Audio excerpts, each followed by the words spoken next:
Hello friend, नमस्ते, प्रणाम। मैं नीलू मौर्य अपने यूट्यूब चैनल पे आप सभी दर्शकों का स्वागत करती हूँ। और मैं जा रही हूँ एक सुंदर सा दर्द बेटी विवाह गीत गाने। आप लोग जरूर सुनना वीडियो को फुल वॉच करके और अपना आशीर्वाद देना। राधे राधे, राम राम। बेरिया की बेरिया तो है बाराजी कोयलिया, बेरिया की बेरिया तो है बाराजी कोयलिया।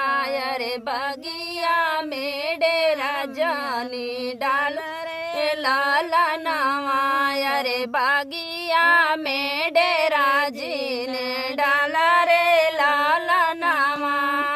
बेरिया की बेरिया तो है बाराजी कोयलिया, बेरिया की बेरिया तो है बाराजी कोयलिया। अरे बागिया में डेरा जी ने डाला रे लाला नामा, अरे बागिया में डेरा जी ने डाला रे लाला नामा।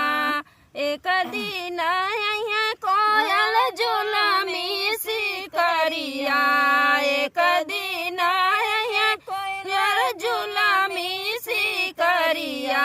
अरे जलिया में ले जय फसाई रे लाला नामा, अरे जलिया में ले जय फसाई रे लाला नामा।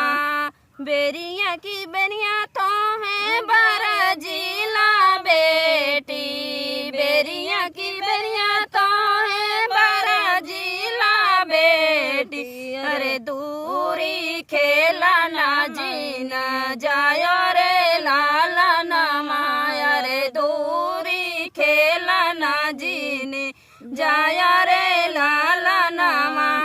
एक दिन यहाँ बेटी ससुरे का लोगवा, एक दिन ये बेटी ससुरे का लोगवा।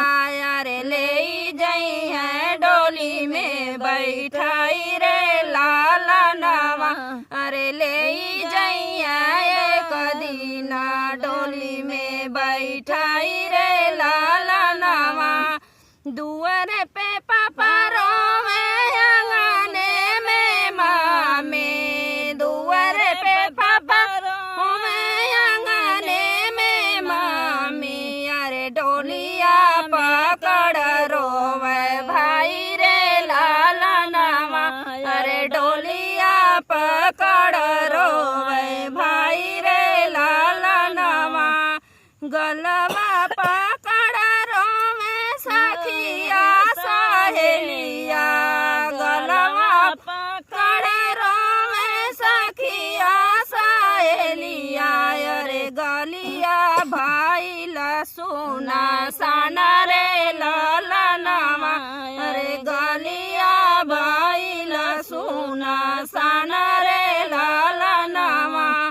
डोलिया ससुरा घर रुकिया ललना डोलिया, अरे जब डोलिया जाई है ससुरा घर रुकिया। अरे ससुरु का गलिया गोले जारा रे लाला नामा, अरे ससुरु का गलिया गोले जारा रे लाला नामा। बेरिया की बेरिया तो है बाराजी कोयलिया, बेरिया की बेरिया तो है बाराजी कोयलिया। अरे बगिया में डेरा जिन लगा